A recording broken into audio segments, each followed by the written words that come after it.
Welcome to the TrueMindShifters channel. In this channel, we cover stories that are true from our own lives so that you can help overcome fear, shame, and guilt by using our examples and helping you reflect on how to become your best self. July and August, we decided that we should talk about healing. Since we were talking about fear, shame, and guilt, and we started with fear. As we were progressing with the understanding of what fear does to us, what it does to our personal life and our professional life, we realized that that fear comes from trauma. We've talked about that particular topic a little bit, not a lot. And I know we haven't covered shame or guilt enough. However, we decided to take a pause on talking about these three really difficult pillars and go to the bottom of it. The bottom of it is trauma. We realized that trauma causes people to fear, to feel shame and guilt. So we decided that in the month of July and August, at least the month of July and August, we're going to spend talking about the topic of healing. We will be talking about the healing of the soul, healing of the body, and the mind. If you find this topic interesting, please like, subscribe, and share with others to amplify the goodness of this channel. Also with us is our recurring catalyst, Oakland McCulloch, and we're thrilled to have Oak back, and he'll be joining us for a number of sessions through the end of this year. And it's wonderful to have your presence and to balance out, we've talked about this, the energy between, two women and having a male's perspective, right? Yeah, well, thanks for having me. I look forward to this all the time. So I'm looking forward to this one too. Thank you.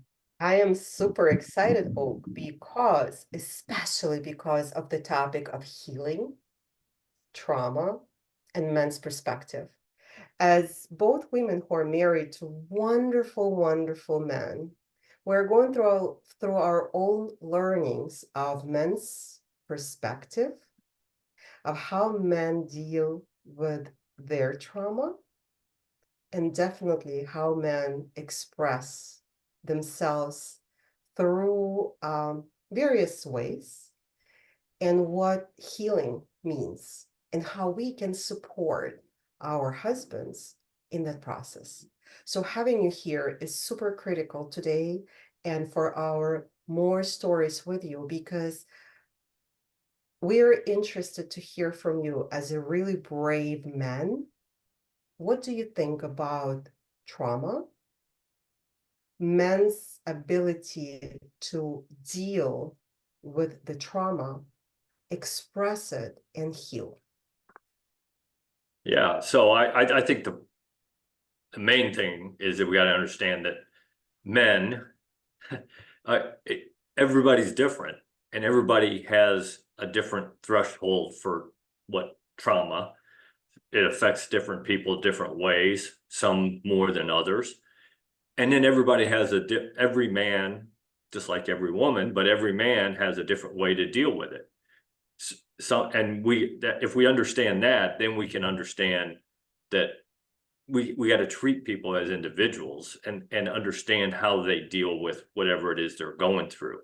And I think that men in general, I think at least the men that I've worked with around in the Army and in first responder areas and all that, I think, that draws that certain type of alpha male who has a hard time dealing with healing, deal with trauma, but then dealing with it in different ways. And the healing part of it is a lot harder for men, I think, especially that type of man, because generally they don't cry, they don't complain, they don't do all those things. So I think, for me, I can just tell you personally, I'm a very individual type person when I'm dealing with healing and that type of thing. I don't want a lot of people involved in my healing unless I ask for that help. And where other people want a lot of people to help with their healing. So I think that's the piece that you got to figure out is each individual wants something different, and you got to be there able to help them in however it is they need that help. Either leave them alone or get involved if that's what they want. It's an interesting perspective, and I agree with you. And I was thinking about myself, and I was thinking, well, I'm a woman. And quite honestly, it feels the same. I remember when I was suggested to be in the group therapy, I immediately said no. I really don't want to express my feelings and my thoughts in front of the crowd. I don't need this. I really need individual interaction. I also know other people who feel that, oh, no, no, no, I would like to be in a group because I would like to see and hear other people share their Right. stories, how they deal with trauma, what that trauma is. And that helps me. And interestingly enough, I agree with you. As you're saying, you're a very individual person. So you're more like me. You like to be in that one-on-one type of a setting. I know of someone who's very close to me who was rejecting, and he's a male, who was completely rejecting any type of therapy whatsoever. Uh, didn't want to participate in group sessions. However, when he started attending those sessions, he realized himself how much he needed it from the perspective of being part of and listening to those stories. He shared with me himself that when listening those stories allowed him to bring the memory that was deep, deep, deep hidden, covered right somewhere in the back of his brain, to bring it up and actually start processing those feelings. So what if the person doesn't know? What do we do? Yeah, and there's lots of men like that, that are afraid. Yeah, I would say afraid to express their feelings.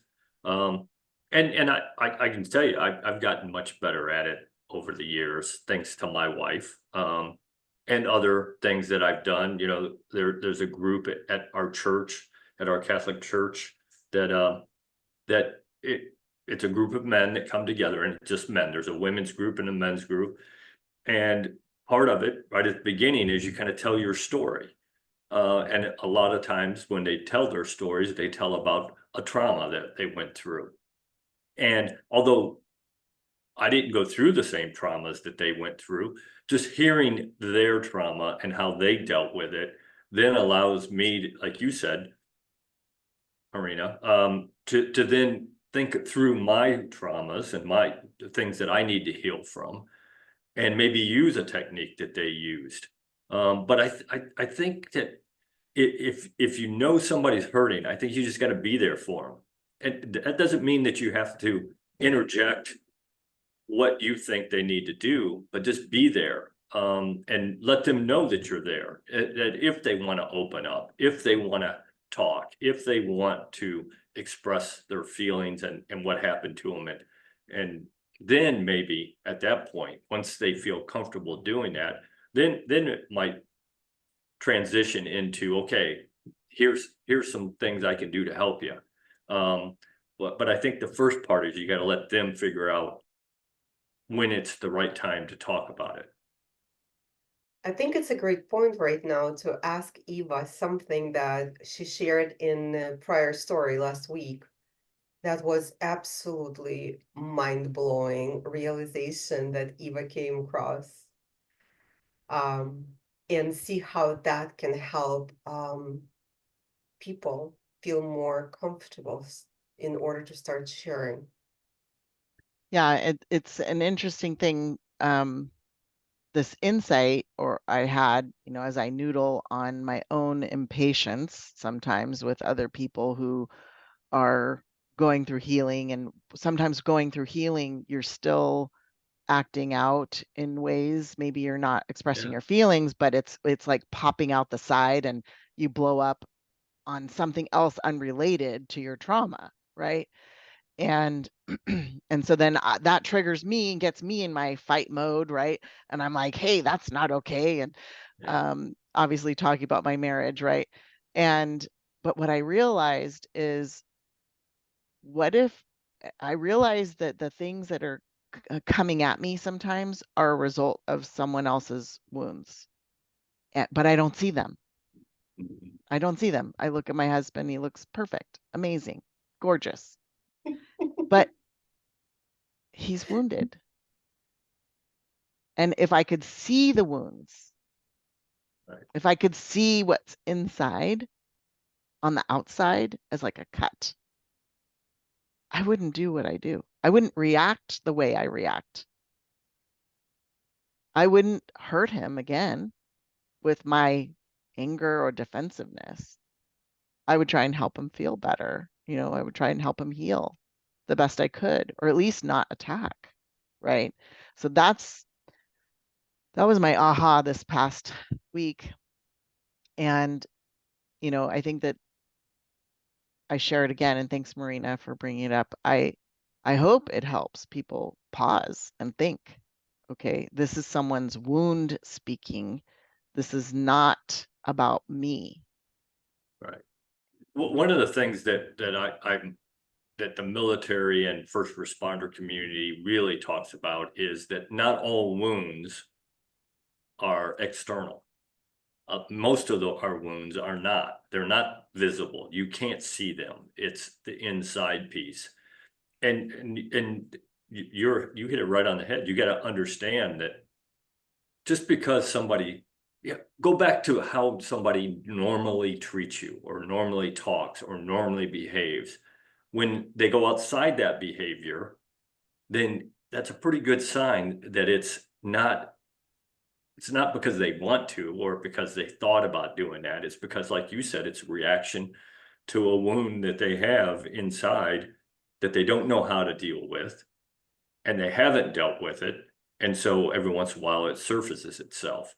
And I think that if you can remember that, and if you can, that good for you, because most of the times we don't think about that, because like you said, it automatically triggers our defense mode, and we go back into that defensive mode. If you could stay away from that and say, okay, I understand, what is it that's really bothering you here? I'm here, I can help. Or if you don't want me to help, that's fine too, but you need to figure out what it is that causes that reaction every once in a while. And I think if you can do that, that is a huge help to somebody, especially guys, because again, I'm not used to showing my emotions. That's been bred out of me through my many years in the Army and with my father, who showed no emotions. I mean, so I didn't understand that piece. I'm getting better at it, but especially now that I'm a grandfather, and that certainly has helped loosen me up a little bit. But a lot of men, that has been bred out of them or trained out of them, that you don't show emotion and you don't let that inside wound come out and surface. And so we got to, I think women especially have to understand that piece of men and that piece that they're going through and how they react to it, and just be there and make sure they know you're there to help them however they would like to have you help them. Is there any way that your partner helped you? Yeah, I think the one thing is that she calls me out, not mean, not vicious, but if I act a certain way, she'll ask me, so where'd that come from? Especially 37 years, I mean, she knows who I am and I know who she is, and if something happens, and I've done that for her as well, but not as often, because she's usually pretty good about showing her if something is bothering her, or she's got a wound emotionally or inside. She's much better at showing that than I am to me, and she wants me to be there to help her. I mean, I think that, again, that's part of the difference between men and women. But she has certainly helped me throughout the years get better at expressing what I need, and then she's there to help however I need her to help or want her to help. So when you're saying she called you out, I just want to talk about the tool, right? Because right now we're talking about the tool. So when you're saying she's calling you out, right? And she's saying, where did it come from? I don't feel that she's calling you out, just a Yeah, perception. that's probably not a good way to do it. Right. I feel that with that statement, she's actually showing you her empathy Yeah, and an understanding of your not reaction, but an understanding that there's probably something else that caused that reaction. I think it is phenomenal tool. And I have to tell you, I am at fault of not using it enough. So thank you so much. I finally understand. yeah, I don't think any of us use it enough. I think because, like Eva said, that humans' first reaction is to go into that defensive mode, to say, okay, stop. You reacted a way that I wasn't ready for, and so I'm going to back off, or I'm going to put a wall up. And it's hard as humans to just put Or that. attack, Yeah, or attack. yeah, it is. And the more we think about it, and the more we try to do that, I think the better the relationship and the better the healing is going to be for whoever the partner is that's having that problem. Right. And a lot of the things that I might still be reacting to are things from my own childhood, being the youngest, being the only girl, being the less than, being the not smart, the not fast, the not this. And I'm very attuned, like, okay, hold on, wait, what did you just say to me? Right. Yeah. Now, big Eva can stand up for little Eva. And so I'm like, okay, now, like the big sister, right? Yeah. And that's who shows up in my marriage. And so, but I need to, that's about me, right? And so Yeah. it's very quick. It's a very quick response when my husband's saying something or doing something that I don't think I deserve to hear, right? It's like, okay, why is he saying that? So it is beautiful what you just shared about Yeah. Well, you know, where is this coming from? Are you okay? Like it's a more yeah, supportive response. And that's why I Empathetic. love how Marina says it's not a calling out, but it's more of like, yes, it calls it out in the sense of attention goes to it, but it's not in a shameful way. no, not at all. It does what you encourage, which is self-reflection. Yeah, Every one of us brings our own baggage to oh, for sure. every day in life, whether it's your relationship with your spouse, or with people at work, or to people you meet on the street. We all bring our baggage, and we all have baggage. So you know, that's all part of you figuring out how to deal with your own baggage, Mhm. and not make the trauma or the wound for somebody else worse, by reacting in an inappropriate way. There are a very, very small number of men who feel secure enough and confident enough to share their feelings. Mm. What value do you see now in sharing your feelings? Yeah, and I don't show my feelings as often as I should, and I'm not as good at it as I should be. Let's make that clear. I need to get better at it, and I'm trying. But I think the value of it is that um, it brings you closer together. It brings, it brings my wife and I, or a good friend of mine, whoever it is, it brings you closer together, because now you're sharing that experience. You're allowing that sharing, which shows that you trust somebody, because you're not going to share something that hurts you if that you don't trust that person. So I think that brings you closer together. It allows that start allowing that communication based on that trust to help you figure out your path forward, how I need to go forward. But just that sharing of that information is huge, for a guy. I mean, it's tough. I can remember times, I, interacting with a friend of mine out on the golf course, or on the softball field, or at work. And I know that person's going through some, maybe they're going through a divorce, or that whatever the thing that they're going through. And neither one of us talk about it. Neither one of us brought it up. Why? I mean, I was a good friend, and he was one of my best friends, but we still didn't talk about it until much later on. And I think that we gotta get past that point. If you have somebody you trust, you gotta trust them. And the best thing you can do is talk through those things to use whatever it is that they're willing to give you or able to give you to help you deal with whatever you're going through. You're a very generous man. So you just shared a value that is giving to your family, right? So you're getting closer to your wife or friends, right? You feel closer together. That is a shared value. I'm going to ask you deeper. What value for you personally, for yourself, do you feel you're getting from being Yeah. open and communicating? Yeah, that's a tough question. I would have to say probably for me, it is the value that I feel not alone. I start to feel like I'm part of something other than myself.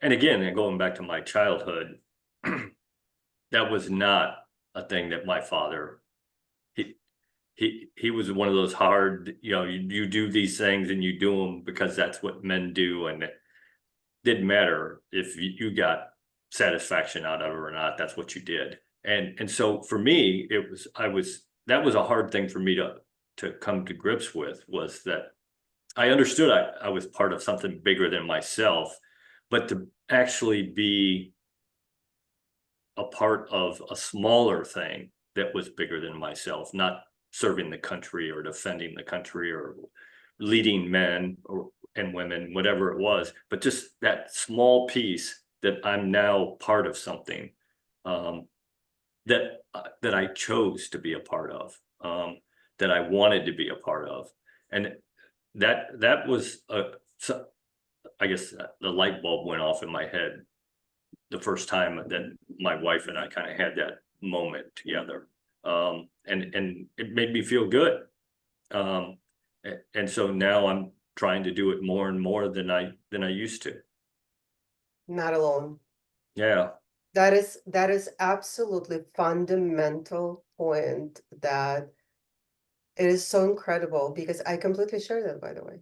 And I completely understand that. Not being alone. Yeah. Because we are alone in essence, as we were, remember we were talking about when we close our eyes, we're alone. When we're in our head, we're alone, right? Hopefully, we are. But being able to share, feel support is not only external, but when we do share our feelings. Yeah. Well, and I think an important point of that is that if you got to understand, if that makes you feel good, then it's got to make the other person feel good. And one of the things, I talk a lot on shows and with people, both, again, former military, former first responder, policemen, firemen, EMTs, and a lot, suicide. That's huge right now in those professions. It's huge Huge. everywhere, but certainly in those professions. And one of the things that I always emphasize is that you got to reach out to your buddies. Just if you know somebody's hurting, and you generally can tell, then reach out to them every once in a while and say, "Hey, how are you? I'm here. If you ever need to call, you ever need to go have a beer or whatever, a cup of coffee, whatever, I'm here." But just doing that, we call it in the Army, we call it a buddy check. Check on your buddy every so often, just to remind them that they're not alone, that you are there to help them if they need it. You don't have to force it on them, but just make sure they understand that you are there, because we don't have to be alone. That's a choice. That's a choice we make. If we choose not to be alone, then we don't have to be, and we can use other people to help us through issues, drama, healing, whatever it is, whatever we're bringing, other people can help us if we allow them. But you're right, the trust plays a huge role into this. And when you were talking about it, I was thinking about PTSD and how so many people in those professions that you had just shared, and actually healthcare workers. Absolutely. I count And those also, as first responders as well. Yeah. right, but also the hospital, right?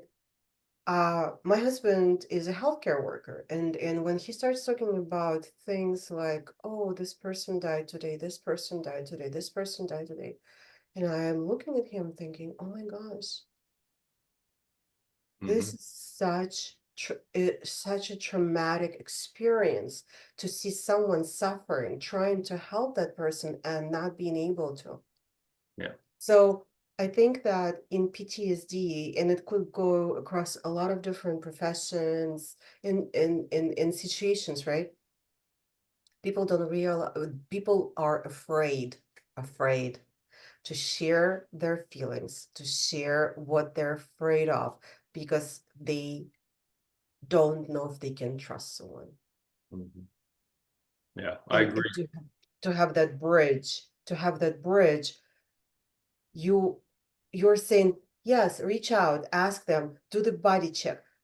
But how do we help people to understand on a side that is trying to help and on a side that needs help?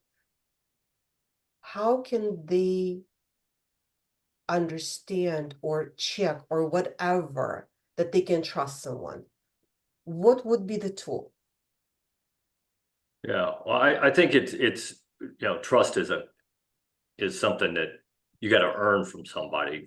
You can't demand it from somebody. You got to earn it from them. And one of the ways you do that is you get to know the person personally. And be there, and you got to share your own stuff. Here you You know, go. it, trust is a two-way street, and if you're not sharing your own things, then why would you expect somebody else to share their things with you?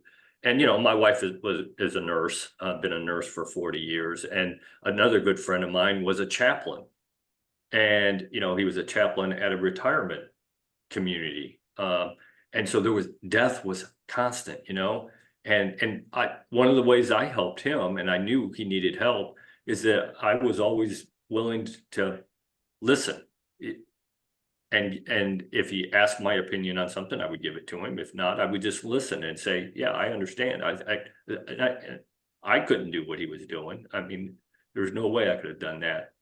I mean, he was doing 3-4 funerals a week. I mean, people he knew that were in that facility. It wasn't just some random person on the street. So obviously that takes a toll on you. And again, I was not afraid to tell him things that I went through, so that we built that trust up. But I tell people all the time, if you want somebody to trust you, not only you got to get to know them, but you got to allow them to get to know you, because it is a two-way street. I promise. It's funny because sometimes you don't realize how alone you are until you're not alone. Yeah. And it takes courage to have a conversation around your trauma, and especially if it's from childhood or it's recurring and it keeps really creating obstacles in your life for intimacy, for long-term relationships, etc. But then, as you both were mentioning, right, and I've worked in the healthcare industry as well, that there are many professions that you have trauma as part of the job. Trauma is the job. The job description. Right? And so there are so many different experiences people have. And sometimes reliving the trauma is not actually helpful. And so how people deal with the trauma, it becomes a balance for what works for them. And there isn't one t-shirt that fits everyone and looks great, right? And so us understanding what is the trauma in our life, how do we navigate it? Is it surfacing in a way that is taking away from the quality of our life? And when we talk about suicide, right, it's a very real thing for nurses, for first responders, for psychologists, for veterinarians, like there are dentists, like there are populations of workers that have high percentages of of suicide. So helping people know that there are other people who can help them, that's one part. But the other thing that I've learned in working in healthcare is Like nurses, for example, they want to talk to another nurse. Mhm. And so those nurses are already taxed themselves. So it becomes a huge opportunity of how do we help these healthcare workers, for example, right? When they need someone who understands them and it's really another colleague who might relate, but they're also taxed themselves. It's a very, it's a call to action, in my opinion. I'm working on something that I hope helps healthcare workers in the future. Hospitals have implemented Code Lavender, which is a mental health code. And when they see issues in the hospital, they'll call that code, and there's a protocol for how to handle that in the situation and providing support for, be it a patient, doctor, nurse, family member visiting, etc. So trauma is just part of life. And I would hope that anybody hearing this understands that everybody's dealing with some form of trauma. And some people are in it even more than others. But being able to restore yourself and seek out and not do it alone can be very powerful. But I will openly admit that when someone, and I'd gone through therapy as a child, my mom was very progressive. She put us in therapy as children, on and on throughout the years. But as an adult, having someone else suggest to me that I need any form of therapy or healing went over not so well. Like, and especially when it's weaponized, when it's like, you really need to work on yourself, or you really need to see a therapist, or you really should talk to someone. Oh my God. These are, this Yeah, has you're not happened. helping at that point. That does not feel good. Like No. that, we have to agree on what it does not look like, right? It does not look good or sound good or feel good to just say, you really should talk to someone in Totally a like my son. judgmental way, Yeah. right? Totally like my son says, so passive aggressive, like no help there at all. And then at the same time, I'm like, okay, this person themselves might have trauma and they don't know how better else to say it. But I just want to call out, like, I've experienced my own defensiveness and someone saying I need help, and that was the best way they knew how, right? Yeah. So it's a touchy situation. It's a touchy thing about, and it's personal, individualized, like you said, Oak. So really the best thing it sounds like people can do is ask themselves honestly, like, is my trauma really tripping me up on a day-to-day basis? And maybe there's something I can do differently. Like if your relationships are in turmoil on a regular basis, if your work environment, you've always got some villain and victim situation going on and you're in the drama, if drama is like surrounding you 24/7, then there's probably an opportunity to do something different for yourself. And I say that with love and empathy for being called out, like, hey, you should probably work on yourself. But I as progressive as I am with all years of therapy as a child through adulthood, it still is something that's like, so Well, there's a stigma attached to it, and there yeah, shouldn't be. There should not be. And I think we're moving that way. But if you need help, if you need therapy, if that's the help you need, then that's what we need to get people. yeah, But I think one of the things is kind of like Alcoholic Anonymous. You can send people can go through therapy all they want, but until they decide they need it, yes, it doesn't matter. yes, Just wasting your time. yes, And so again, it's that individual thing. That individual has to figure out that they got a problem, whatever that is, a trauma, a wound, or whatever is causing them the problem. They got to figure out that and decide that they want to fix it. And until they do that, then we're just putting a Band-Aid on a wound. Because it really is that individual that has to figure that out. There are many people who just keep blaming others or whatever, right? And that's why I asked about personal benefit. I think that if we talk about that more, so people do realize that there are a lot more benefits for them personally into addressing trauma, resolving trauma, then it could be another add-on path or just trigger for people to decide, yes, you know what, I will try it. Because let's admit it, three of us are sitting here, right? We're still we admit we're still working on ourselves, and each of us individually and collectively already went through so much, yet we have a lot more to go through. And one true thing about it, it's so hard.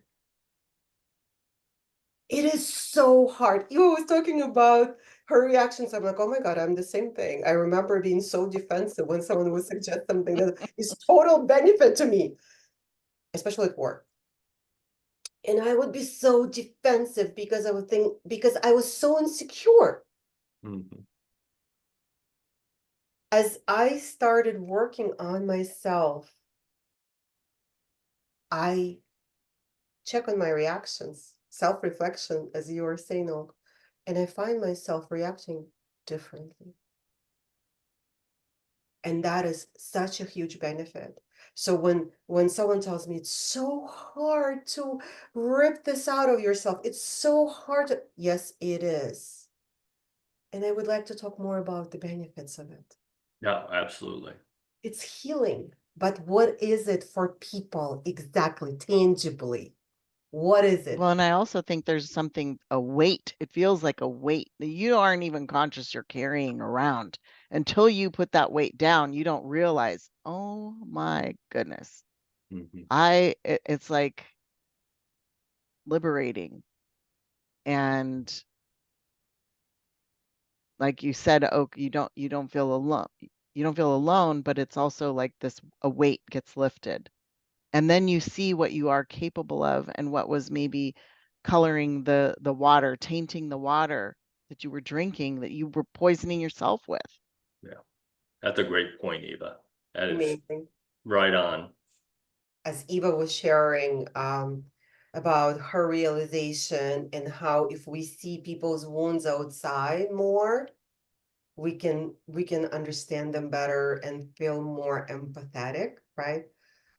I was sitting and understanding that the reason why people don't feel empathy towards other people, many people don't, is because they don't see those wounds. So what Eva realized and shared with the world was an incredible example of empathy, how we can enhance, improve the feeling of empathy, which is missing right now around the world. That's a great point, Maria. And I think that part of the thing that we got to understand is we got to look for those wounds. Because we all have them. And if we look for them, for reactions, for however they come out when they do, and they do, if we're conscious that other people have wounds just like we do, because none of us are perfect, then we can concentrate on trying to figure out when that comes out and figure out how we can help that person if they're ready to be helped. And that's a key. They got to be ready to be helped, because until they are, Yeah. you're not going to help them. Yeah. But Well, you can be empathetic to it and understand that it's not directed towards you. It's not them picking on you or whatever. It's them trying to figure out their healing process, and maybe they're not far enough along to be able to share yet. But if you stay there and you stay with them and you start building that trust, eventually they will be willing to share it. it's beautiful. I totally agree, and I've seen it in my own relationship, and I'm incredibly grateful for this conversation about what people may be avoiding or not thinking about, and how it was discussed here, I think is going to help people. We all have wounds. We all have head trauma, some worse than others, obviously, but everybody's had trauma that they've had to deal with, and everybody deals with it differently. Some people push it down, try to hide it, which then it eventually comes out. I don't care who you Absolutely. are. And you can't hide it forever. Eventually it's going to come out, and sometimes in ways that we don't want it to come out, but it's going to come out. So I think, that what a great start to this conversation for you too over the next couple shows, and I think it's going to be a great conversation, and I think you're going to help some people. And this is just the beginning. So thank you, Oak. Thank you, Marina, for just an incredible conversation and your openness about your experiences. And yeah, I look forward to more conversations, and Marina and I will be digging into this topic in more detail ourselves and in a few more sessions. So looking forward to Right. exploring different modalities of healing, but what a powerful way to set the stage for a deeper set of conversations and ongoing support, empowerment, and love. Thank you.